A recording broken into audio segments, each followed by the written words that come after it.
make me look fat. So how do we start this?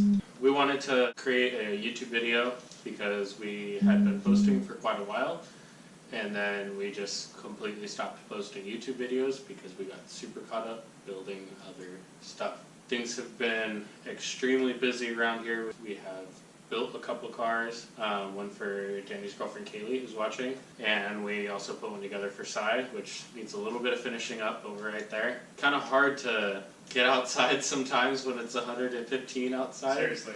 It's so damn hot. Milk was a bad choice. And a lot of the work we've been doing has been at night, so it makes it really hard to record. Anyways, so we're going to go through what our goals are, what our YouTube channel, like what we're trying to do with that, and what our plans are for next year as far as drifting goes. Also, just for the YouTube standpoint of this, we are live streaming this. I don't know if we said that already. Yes, this is a Facebook this live stream. This is also going to be on YouTube later. And YouTube.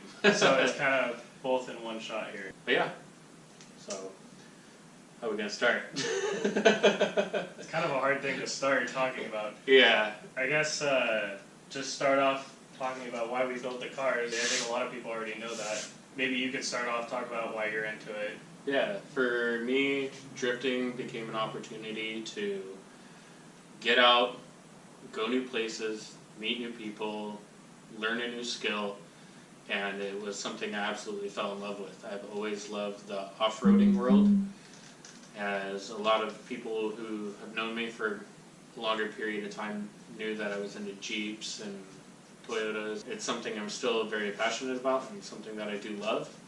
However, I was always going between off-roading and going fast.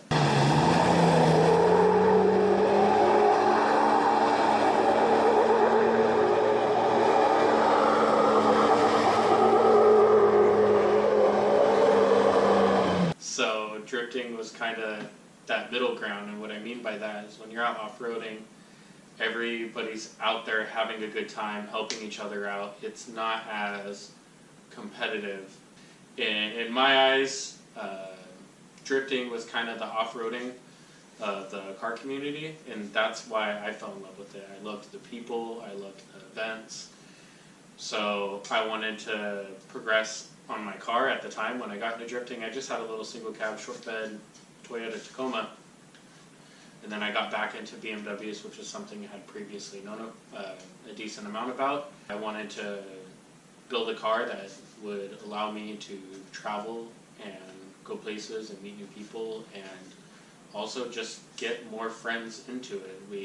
So far we've hosted events, and we have had a ton of friends that their first drift event was an event we were hosting. So it's something pretty cool. It feels good to kind of give back to the drifting community in a sense, and hopefully help it grow for the future. I built my car because I've never built a car before. A lot of stuff I've learned in the process of building my car. This is your second car too. This is my second car, but this is probably, I learned more on this one than the first one. But that's mainly why I got into it, is I've always wanted to build something from the bottom up and kind of just see where it takes me. And so far we've done some cool stuff. So. This year we busted our asses off on putting these cars together, and I'm to the point now where I'm about a roll cage away from being totally happy with my car. I have an S54 sitting on a stand, but not necessarily in a rush to do it. I love how the car performs, I love how it handles, I love how it drives. All I need to do now is toss in a cage, and Danny's pretty much on that same path. So it's just pretty much right there. A few things to button up on the cars, but what I was getting at is we worked really hard to get that taken care of this year. So come next year, we can travel. If we want to go to Texas, we want to go back east, we want to go all over. Expect to see us out of the state drifting a lot. That's the big goal. This year we have Pumpkin Bash coming up in October. That's our next big event, and we'll probably do one or two more events this year, and then the cars will get their cages and hopefully be completely ready by the time next season starts. So we got a bunch of questions. We kind of do have some questions.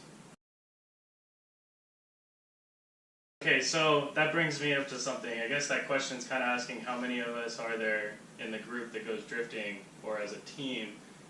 this isn't a team. Like, anybody who asks that, I tell them that it's not.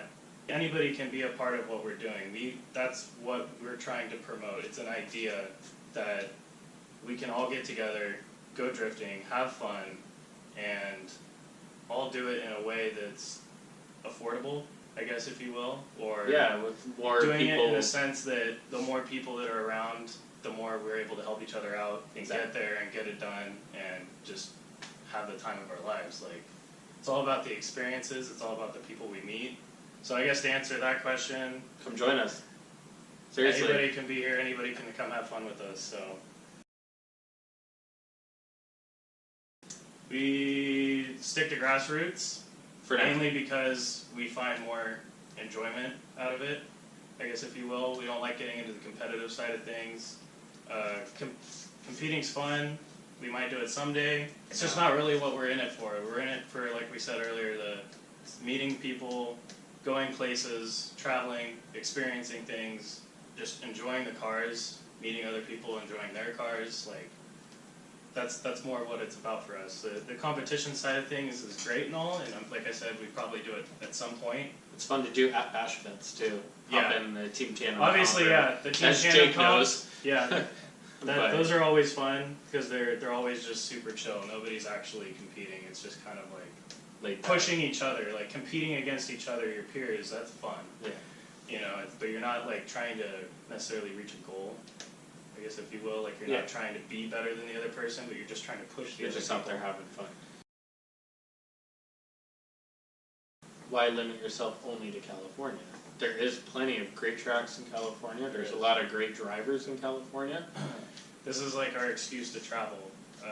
Like, a lot of people travel just to go see places and stuff like that. We're trying to travel to go experience these tracks and meet people. Like, once again, I know I keep repeating that, but that's really why we do all this. Like, we met a ton of people in Oregon when we went that we loved. Like, it was a very, very amazing experience. Yeah, we could talk about Oregon a little bit too. Oregon was, as corny or tacky or whatever it is it might seem, Oregon, in my eyes, was almost like a life-changing experience. I went out there and had the time of my life. That's hands down the most fun I've ever had. And there was no stress. You get lost in drifting. I mean, you're out there and all you're worried about is driving. It was more than just the drifting. It was the drive out there, the drive home, the people we met, all of it. It was just a really, really good event, and that really made me kind of open my eyes and like, let's get to new places and meet new people, because everywhere we go, you got to drive with someone else. In Oregon, we got to drive with Denofa, which was freaking awesome.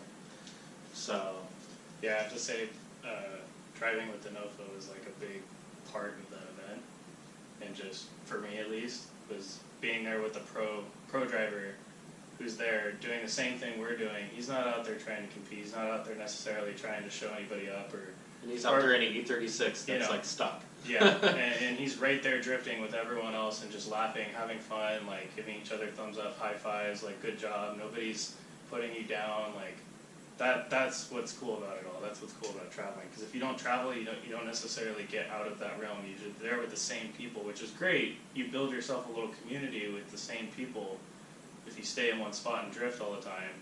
But getting out and meeting all those other people is a whole other experience. The Viper swaps, like he said, that's a question we kind of were expecting to come up. The big plan was the E36s, and then we're like, let's do E46s, let's build some pro cars, just because it'd be fun to build, and we get to learn a whole other side of things, and we could do it at our own pace. In the end, what it came down to is, do we want to travel more, or do we want to stay home building a car that we honestly can't afford to put tires on? That much torque, that much power, tires are obviously going to get way more expensive. I look at it now is, if I still have it and it hasn't sold, so be it, it'll get used. I could use that money that was invested into that can be better used for traveling or whatever. It seems like we have the expensive part, which is the motor, but you got to think we need a winner's quick change, we need fuel systems, cages, We're talking firewall and transmission modifications. Anyways, so you kind of get what we're saying. If they're here, cool, they'll get used. However, if they sell, that money will definitely go to good use, and we kind of have an idea what we would do with it if it's sold. My goal right now, I'm really happy with what I have. However, I would like to jump up a little bit. I have an S54 sitting on the stand over there. The whole idea with the S54 would be about 350 horse, Just that 85, couple bolt-ons, hopefully getting that like little golden power range there. And he's talking about doing the same exact thing. We want, if our motors match, our cars match, everything's the same, we have to carry less spare parts, and it's more likely, say one of us crashes, we could always rip stuff off of another car to make sure that the other one's going the rest of the time.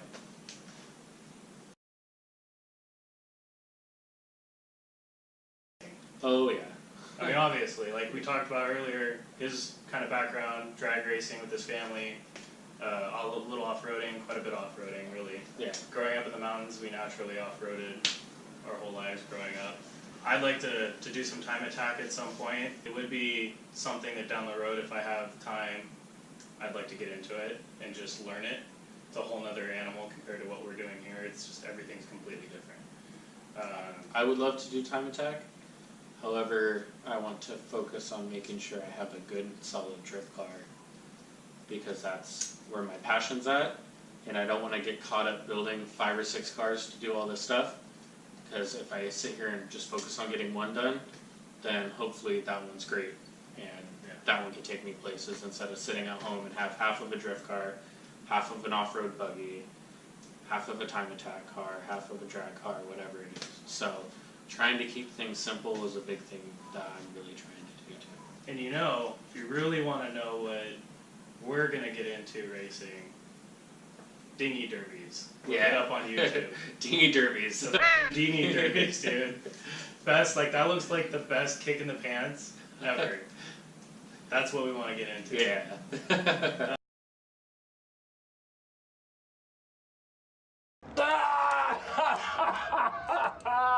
Oh man, that's a sensitive question. We'd love to.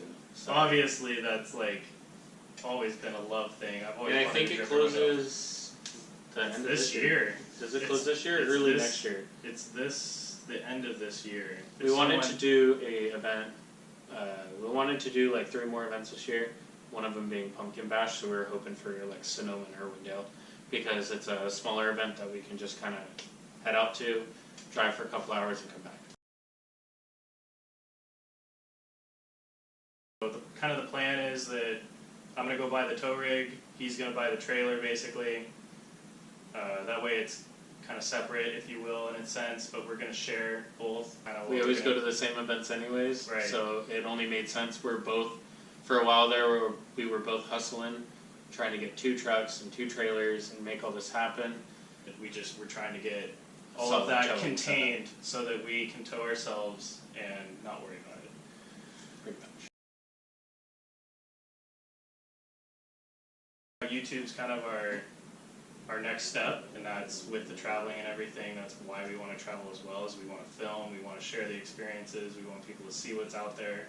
And it's fun filming it, because you can relive it's a blast. Filming is actually like a huge part of what we do too. Like we like to look back at it and be like, oh, that was sick, like we nailed that entry or whatever. Like filming's a huge part of drifting and what we do, at least. So we're already passionate about the filming aspect, we're passionate about the driving aspect, so whether people are watching it or not, who cares? We just want to make sure that we're posting.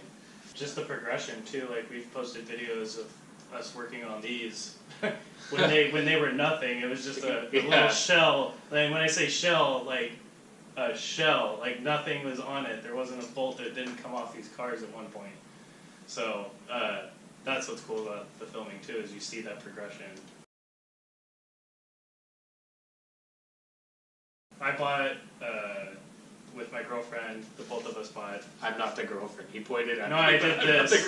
Not point. Me and my girlfriend Kaylee bought a vinyl plotter.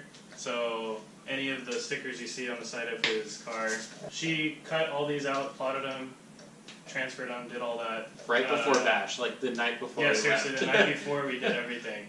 So if anybody is ever in need of stickers, just hit us up. It's not Kaylee- a full-time Kaylee job does- for Kaylee, right. but it's just something a little extra. Kaylee is the one who does it. I kind of just wanted in on it just as something to do on the side every once in a while. And it makes it easier for us to do our liveries. Yeah.